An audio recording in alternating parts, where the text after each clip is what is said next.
Vous nous suivez partout dans le monde entier. Bienvenue dans cette émission Famille et Nation. Dans cette émission, nous traitons de sujets pour aider à avoir une famille et une nation stable. L'émission est bilingue, fidèle amis téléspectateurs. Et moi, je suis Gloria Mukewa. Je suis la présentatrice de cette émission Famille et Nation. Pour aujourd'hui, nous parlons de réussir son mariage, réussir un mariage.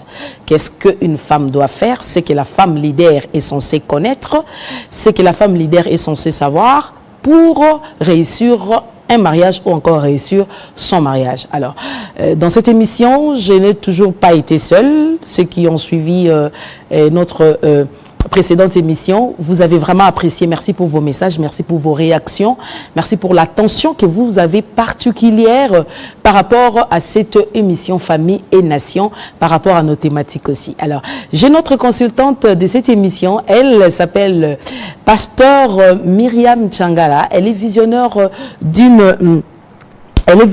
d'un ministère, une famille stable pour une nation stable. Avec elle, nous abordons le sujet aujourd'hui sur réussir un mariage. Bonjour, pasteur. Bonjour, ma soeur Gloria. Vous allez bien? Oui, très bien. Dieu nous fait grâce. Alors, Mouto Atalibiso Lelo, s'il faut à retenir quelque chose sur la femme, le lengenini, yo au monaka moi si, tu peux définir ça moi si. Moi, ça zanani. Non, moi, c'est Aza Mutamakasi. Moi, si Nzambe a conservé pour appeler sa vie. Moi, si Aza conçu pour Aza le dépanneur. Okay. Moi, si Aza conçu pour ma kimia, ma gaieté, ma essengo na mokili. Donc, moi, si c'est un cadeau du ciel, un cadeau tombé du ciel. Donc, une femme, néologie, leader, c'est une femme oyo azala makanisi na mabanzo ya Nzambe, azalaka nango déjà na mabanzo ya Nzambe. Donc Nzambe tango azokela mutu, ye moko alobi il n'est pas bon que mobali azala ye moko. Donc na osalele siko mutu akopesa ye vie. Omoni oyo akopesa ye sengo. Donc la femme c'est une force. OK.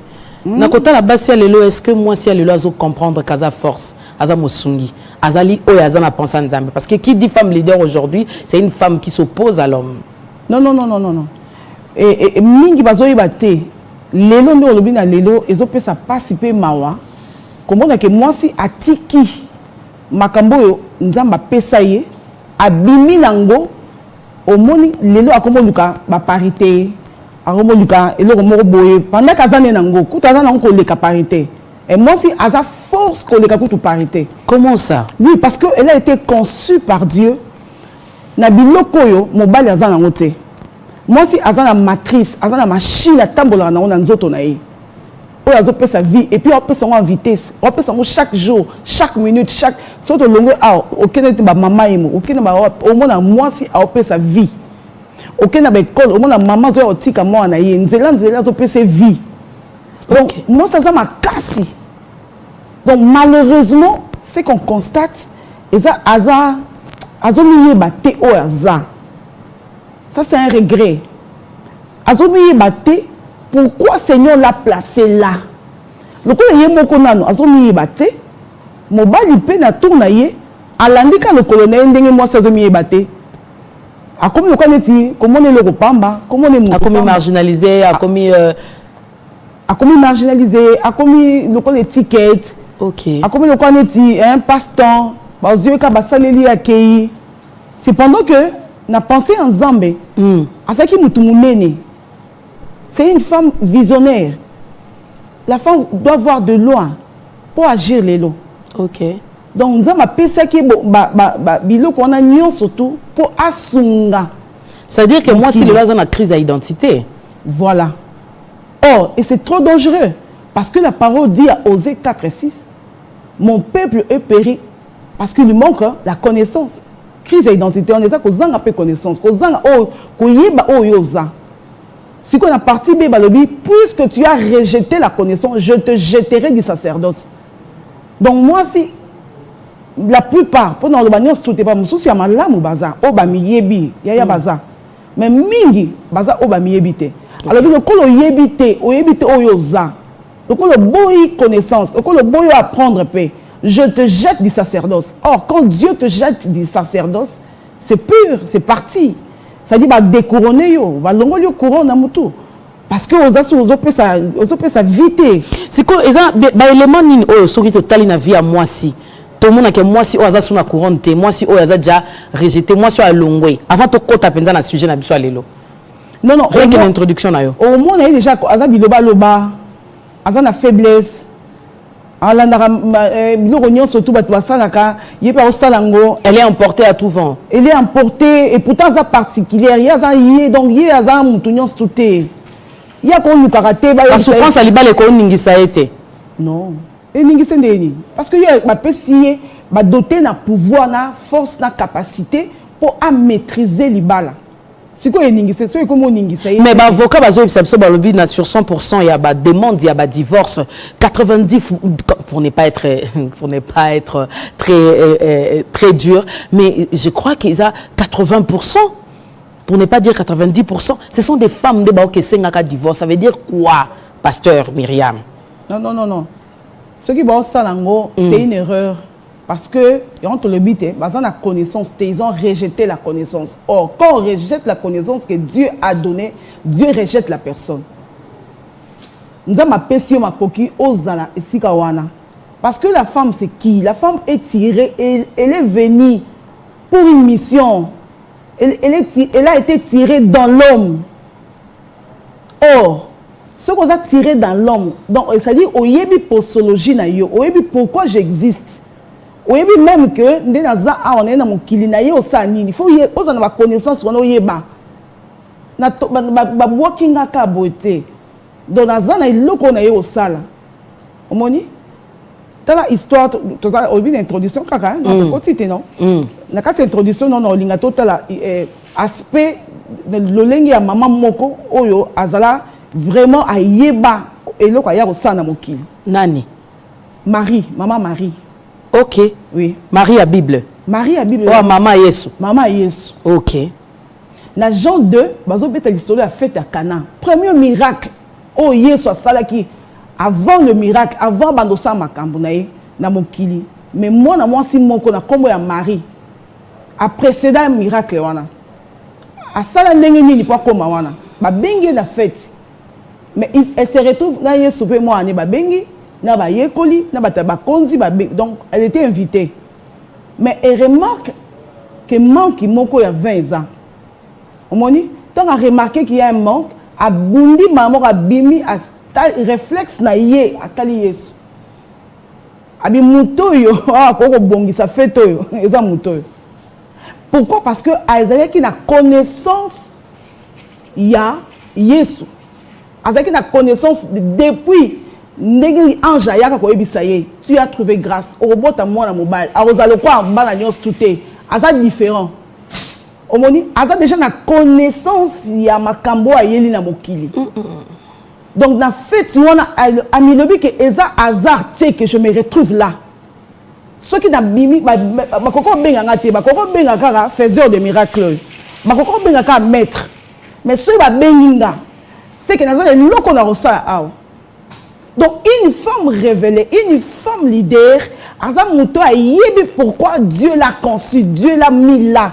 C'est-à-dire une femme leader ne veut pas dire opposante de l'homme. Une femme leader ne veut pas dire que ngana comme le cola moi mobile na c'est dénaturé. Non. Non, on baby si on a bimi banda, yanzambe, c'est un péché. Continuez les son histoire à Marie Waneza Kitoko. Non, Marie c'est une femme dynamique, Marie c'est une femme, c'est une mère qui nous a d'ailleurs dans Zela na yendenge, tout ça lelo to ayeko longola, ni sumo ba mo qui les condamné qui moi aussi. Donc mbanamoko abanda ko pe sa vie de na chapitre il y a Jean.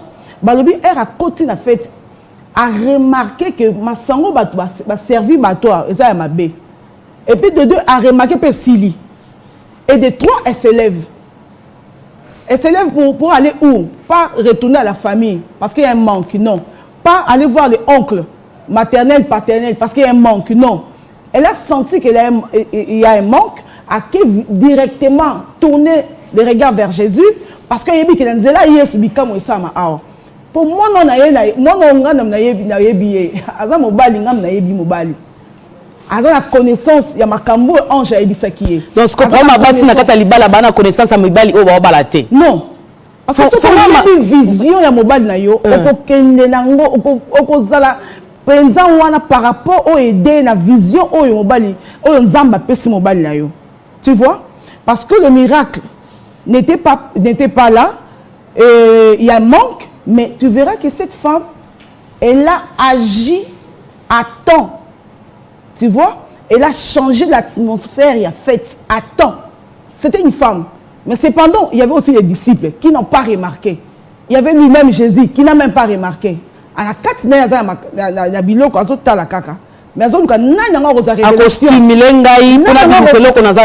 femme, c'est une motivatrice. Dieu a conçu une femme pour être une motivatrice. Et non, Azala, on a condamné. Moi, ça a accusatrice. La femme a été conçue pour stimuler Mobali, à stimuler miracle, à côté ça, un changement d'atmosphère, à créer Makambwa Sika, à créer vie à Sika. Parce que elle a conçu sa vie. Elle a la force d'incubation. Il y a comme si on mène à recevoir l'eau comme si vie, si bébé. Moi, comme si on y a l'eau, c'est comme si on foufou. Fidèle ami téléspectateur, c'est le pasteur Myriam Tchangala qui est notre invité d'aujourd'hui par rapport à ce que nous sommes en train de parler. Alors, les manini photo yekola le lokasi. Pour moi si à réussir na katali bala nae. Moi si fayeba, quand est-ce que je dois parler à mon mari? Quand? OK. Comment? OK. Pourquoi? OK. Tu vois? Il y en a même plein. Mais les autres ont bien voté.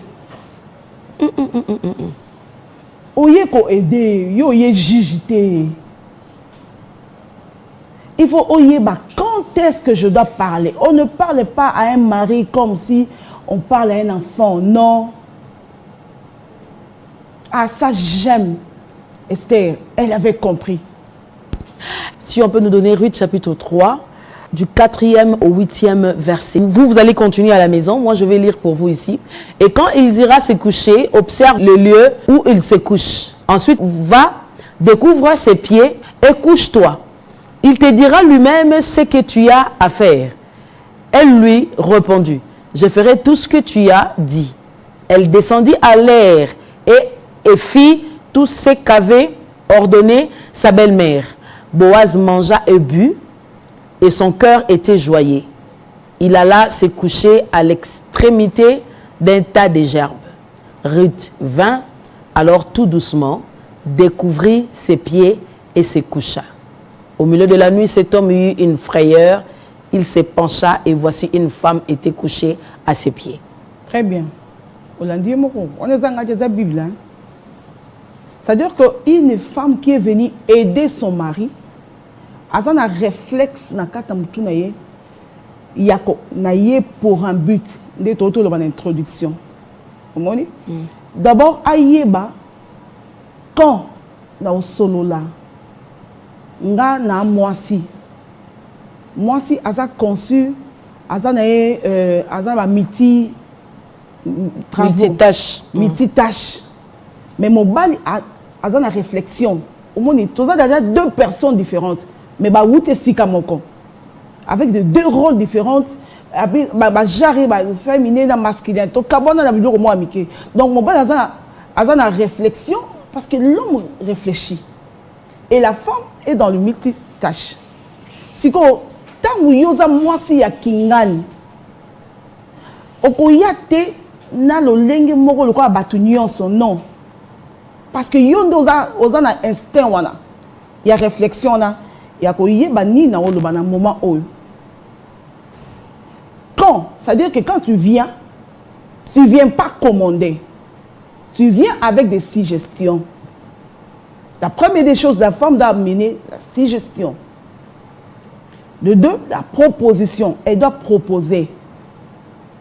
Bébé, chérie, je veux que tout ça... Et puis tant azoya wana awuti déjà na ngizi awuti na Torah lokola Esther koluka Dieu d'Israël qui sait convaincre le cœur du roi. La Bible dit à Proverbe 10 que le cœur du roi est entre la main de Dieu, il incline comme un courant d'eau. Comme un courant d'eau, merci ma soeur. C'est-à-dire cœur du roi motasi mango zaka mokonzi wa lekiye na mokonzi. Donc mobali aza mutu lokwa mutu nyos tuté. Ce que tu as le mobile, pour te le qui peut moi aussi. Permets qu'on a le mobile. Qui est l'homme? L'homme, c'est l'intendant de Dieu. À sa mission, il y a qu'à cultiver terre, puis il y a qu'à prendre soin de la terre. Et charge ça tellement ma casse. Il y a un moment mais à ça les liens mo sungi na ye.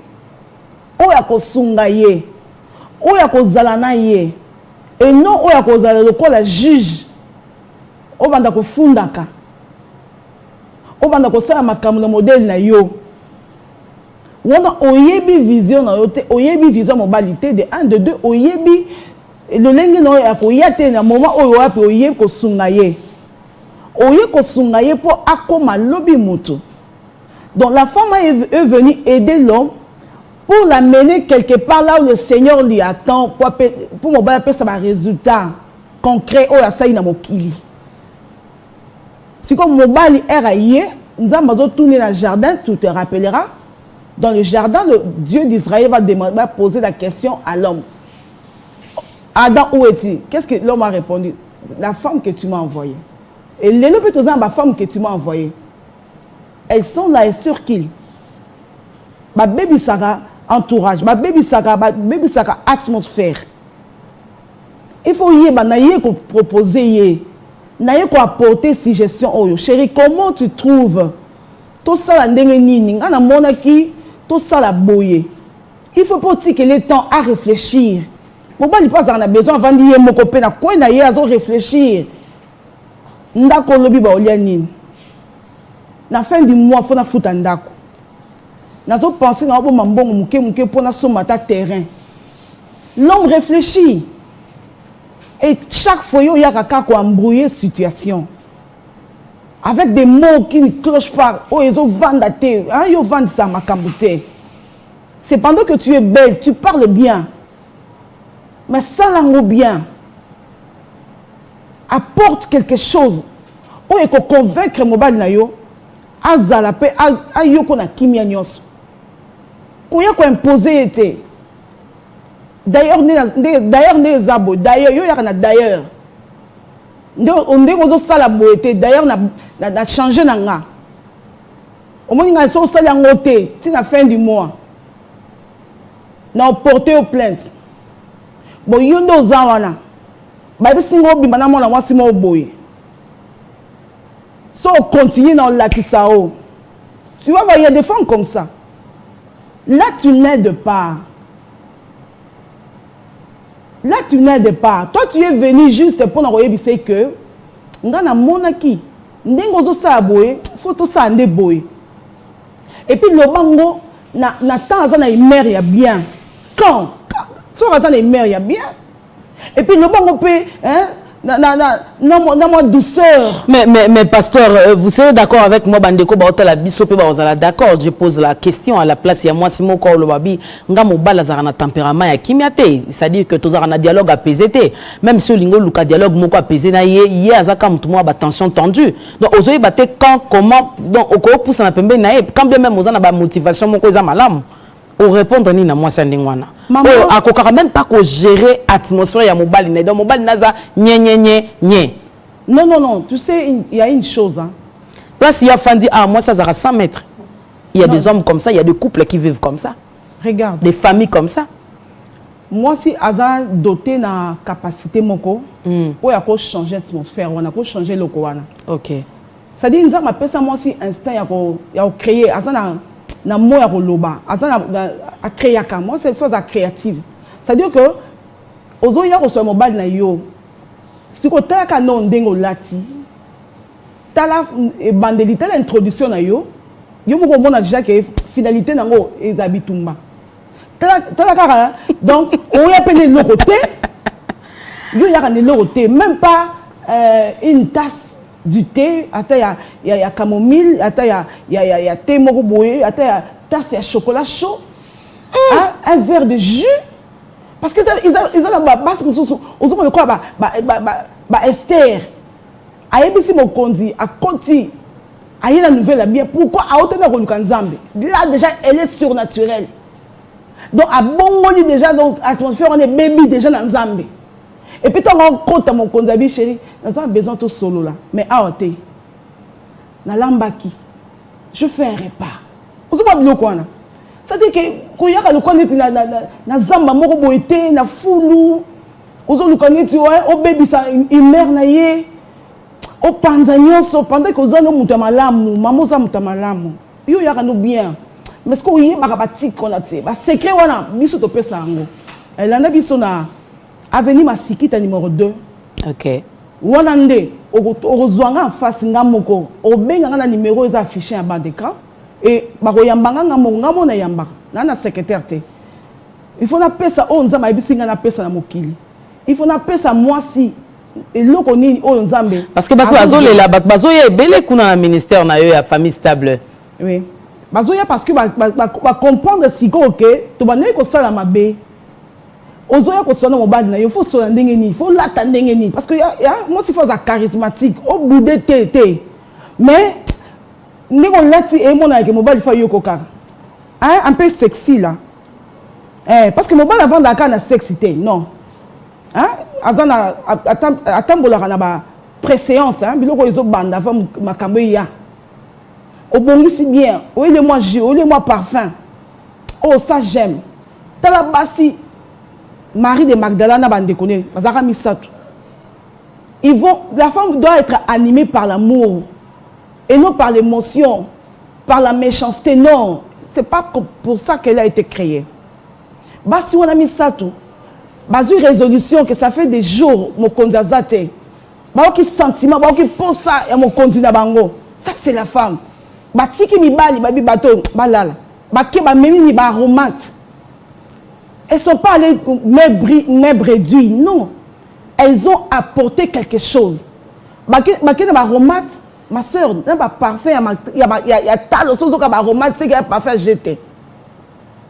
Et puis, il y a embaumé cadavre. Nous avons poli, comme troisième jour déjà. Donc, il y a troisième jour. Pour déjà ça précédé, il y a qui sauté. Mais il y a embaumé intentionnel, c'était aller embaumer un cadavre. Il y a malas. C'est-à-dire que moi, si mon repère a considéré mobile, n'a considéré le cadavre déjà. Avant ce cas, c'est-à-dire que moi, si nous azarana et l'eau na beaucoup pour parfumer en parce que salité est cause na tout autour na yo, ma belle cause na ndaku na yo. Il faut apporter aromate, il faut apporter parfum, même. Magdala bandango wana kutute banda yeso za en vie Bible obi aya a fungo la porte akuta mibali ba solo là a fungo la porte elle avait quelque chose dans la main et quand elle écrasa la chose c'était les parfums ça sentait bon ça c'est la femme tu sens bon mais lorsque zoango tiango en exerce tiango na pouvoir ya mokili mobimba tiango parce que talent ezara ya biso mais il faut nourrir Batunios. Il faut pas ça goût. Donc, attends, mobile nous a na balo a Bible, on a penza wa moi, mobile Abigail. Est-ce que oui fonction Abigail la salle, on a écoute au salle nga mabe makas. Abigail, elle vivait avec un homme compliqué, un homme dur de caractère. Mais cette femme, elle a toujours les parfums entre ses mains. Azo comprendre mobile na yé le cola. Le quoi a 4 mobile. Pourquoi? Parce que il faudrait qu'un Nabal meure pour que David abotama. Vous comprenez? Il faut que tout le monde m'a longue pour David. Nous n'avons pas personne David. Donc moi si Aza de l'eau Aza zangande ba lolenge rosale lango. Le camp. Les camps où on les a trahir. Ce qu'il faut aller dans le comment. C'est-à-dire comment payer kaka donc cette procédure il faut y à utiliser pour pour réussir et à cause attention à mobali nae. Mais oui, il faut savoir comment le faire. Mobali il y a na Z. Ça c'est pas savoir comment. Mobali le bito vendre na Congo, nzamba opambo la biso awa mabela ba koko yango yo biyo tikana na bana ngana kenanga photo. Ah, wana pesa mabe pasteur. Ils ont mabe. Parce que c'est l'homme qui décide ou personne. On doit écouter que ton homme est ou personne. Parce que l'homme a eu la vision de Dieu, a la pensée en Zambé, et a yebi on Zamba lobela ye pour na foyer na ye. C'est comme moi s'il faut attendre là, le lengi wana po azo mobile na ye. Mais ils appellent Bassi Moussou Bazok observer que pasteur, Azok observer que mobali on dirait Azok comprendre ma kambu penza malamute. C'est comme si depuis bozala na fiançailles vision zalate bozo tambolaka lokwa batumoro boyeboye bisika bozo kendete. Alors au moment que na kata moi c'est bongo révolte fait et botama. Et surtout que si cette femme là a des valeurs d'une femme leader. Maman wana eza révolté, ça veut dire qu'elle a échoué. Moi si mingi bazo échoué na mission tous alango. Na sala na terre déjà la femme a raté sa mission. Parce que mission na biso zali sima ya mobali sous la mission. Donc ça veut dire que mobali soki ayebi ndengo lobaka. Ndengo otenaka verrier, na ba mot, na ba langage, na ba geste. A boko libanda te. A moi kaza ndoki. À moi quand ça mutema mabe et donc ça aoza il faut oyer bandé de tolobi nazo bandela quand comment parce que okoya karaté boye olalika olamuki boye ya zaki na likambo na ye anga salango soka yebisi yo kanga nanu to solo la mais pourquoi yo lingi to solo la te il y a des femmes comme ça non normalement on dit oh pena moi sinangai pour ma famille ba otala biso siko.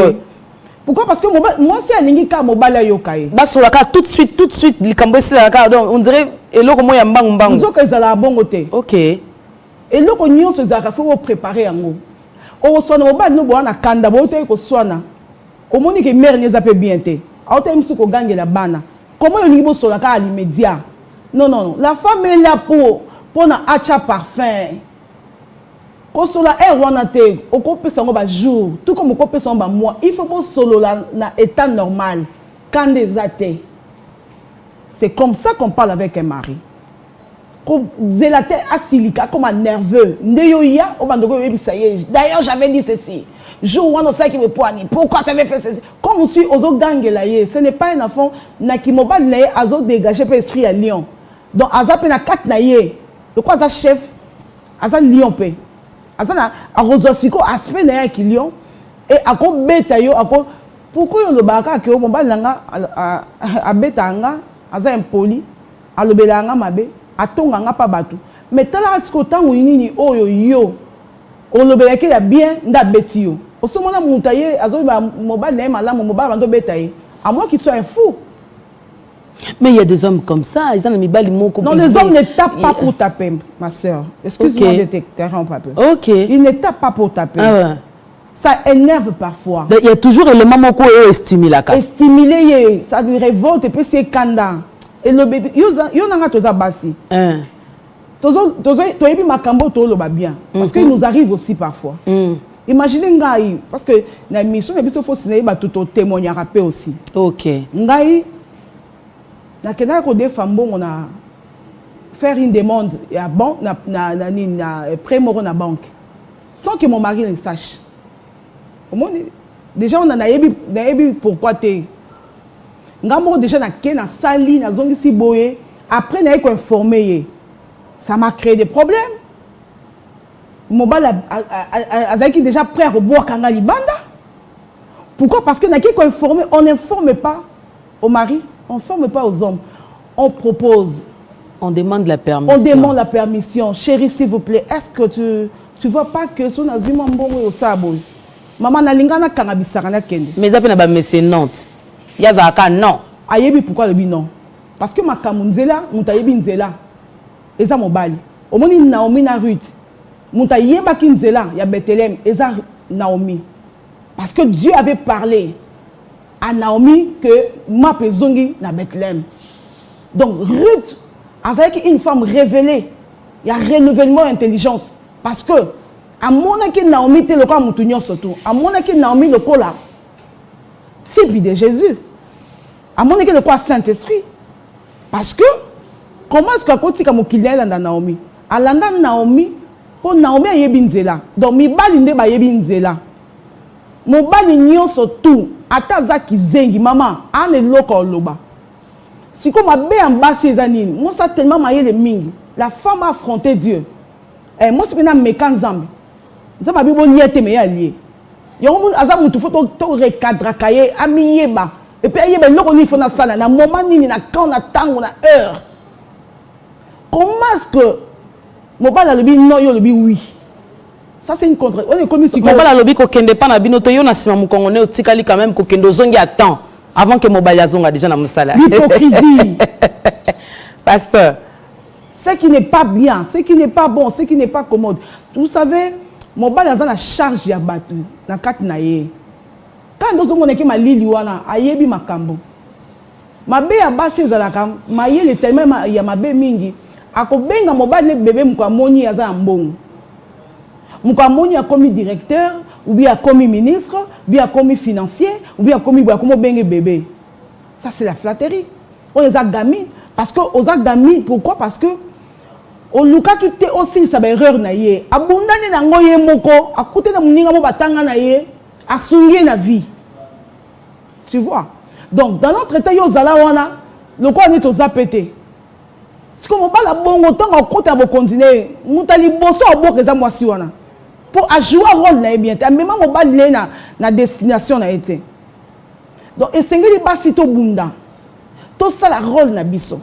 Toyé le quoi la jugeté. On n'a pas été conçu comme ça, non. Toyé le quoi la aide semblable à eux. Ça veut dire semblable on est ici par rapport à la vision na yé. Donc mon balinde fois l'accenzela. C'est lui. Moi si fois bakaka le quand, le comment et le pourquoi. Pourquoi je dis ça? Mais on a quoi baksana où t'es? Yo faut yo ka o mobala o yebisa yo. Au fait, eza culture mo so to bandi ko appliquer ngo na mboka na biso. Mabala nyonso vanda kimia et to kozamba bon citoyen na mboka na biso le Congo. Parce que la femme a compris les quand, les comment et les pourquoi. Pourquoi faut na téléma na temps au mobile na lali? Oui, faut téléma pour sambela et non téléma pour que fouiller téléphone. Yo là la raté pour fouiller des téléphones. Est-ce que yango yé là? Si ko tant ozo de ko kangé na mabe. Et ça, quoi, qui m'a mission na yo pour mission ils ont au déterrer autant ma belle zanango pour yo si sande yango. C'est ça la mission de la femme. A précédé mobali. A la qui sa mobali chérie. Disons les habillés mais n'engo ok nango ok bien te. Il y a beaucoup de manières yorloba. Il y a beaucoup de gestes. Moi, je suis à la bus à se plaindre. Kakenga mobala yo kakanga te. Siko akoki ko méthode nini a utilisé kasipo na le comment le ou ango à cause de bon à quoi poser ta question où quand comment pourquoi où est-ce que banda au sala kango mobala yo kai asala ndenge ni d'abord invité na nous na masikita numéro 2 na IPN kuna eza cité des surnaturels cité des changements au basignon so bazo koma bazo bima déjà bazo ya kokuta na biso. Pourquoi? Parce que il faut topper sa vie na mokili. Congo na biso et que le bien to ko na ba chege par-ci aux autres tambola na ba risque. Parce que la femme a raté quelque part. Mobal na si sur le bateau yo sur lobby. Mobal za vision mususu yo za vision mususu. Mobal za na A yo comme na Z. Mobal za inutile za bafoué donc ki mobilité na ye ezo yeba na te na ndaku na ye moko ndaku po ye afutaka. Maman au salaire ma bé à ma casse. C'est pendant que nous avons bâti dans mon kilo pour na bongote. Tant que bana no ba mona biloko wana. Bango pe ba reproduire ka biloko oyo yo zo pesa bango parce que yo ndum toza na makoki de rechanger. Donc moi si aza conçu pour amener la biso belema oyo et quoi porter ba bon citoyen na Congo. Éduquer une femme, c'est éduquer toute une nation. Yo biso Seigneur a mandaté biso. Pour toi que zongi sont na droit chemin. Tu es belle, tu t'habilles bien. Mais ma belle no ka oza yebate quand est-ce que je dois agir. Si kalawana, yeba quand, yeba pourquoi. Seigneur m'a mise là à côté de lui. Problème à ma casse zandewana. Omoni, tolobi na ebande d'introduction Marie a compris que et ça par hasard tenu na fête, na me retrouver na fête. Donc et ça la hasard te ne mobali na balayo te. Et ça hasard te. Nzamba yebi ke makambo na makasi yende olongola yende osinsango. Nzamba yebi ke na bali wana esila parce que il y a une Abigail qui a compris modèle ya ko salelango pour mo bala zonga bien. Tala Abigail liwa linga ke kota na ndako. Mais c'était une femme révélée au ayeba qui quand, comment et pourquoi. Faut na télé mana agir. Alongola liwa o linga kota na ndako na ye. Maman, le temps est venu. Il faut que tu senti présence na yo na ndako. Maman, le temps est venu. Mobali a sepela na yo. Famille mobali ba sepela na yo. Quartier ba sepela na yo. Ozana na musala osa makasi. Koya te lokwa mutatembe. Koya te lokwa mutu ya ko ngai moni ngane na za awa te. Yo iye ko sunga oyo pesa mibeko te. Tika na ba principe ya Nzambe. Parce que tu dois savoir une chose, au-delà de tout, on doit chercher à honorer Dieu et à obéir à sa volonté. La volonté de Dieu, c'est quand on fait ce que Dieu veut. La Bible dit que la femme doit être soumise et l'homme doit aimer. Et quand l'homme n'aime pas, non plus il fait la volonté de Dieu. Mon frère, tu dois faire aussi la volonté de Dieu. Nous sommes les accueils à moi cité, nous sommes les appels. Nous sommes arrivés à la fin, pasteur. Merci. Nous sommes arrivés à la fin. Vous pouvez conclure, vous pouvez conclure. Donc, papa, et Seigneur lo yeba que ceux qui moi si azapembe noté, au ça ba dégâts à ma casse. Ya za mandaté pour mambo yo zanango. Donc, na kat na yo, il faut yeba moi si a utawana. Moi si a portare sengo, portara kimia, pas si ils ont ça manqué parce que yo kakete. Yango mo tongo zo ka répéter, azo mi mona le quoi neta comme témoin gênant, azo ça ma ramna na modèle na ye. Voilà, retrouvons-nous très prochainement pour le compte d'un nouveau numéro de Famille et Nation. Je vous assure que vous aurez encore et encore un sujet magnifique. Restez branchés sur Télé 50, suivez les informations en continu. Bye bye.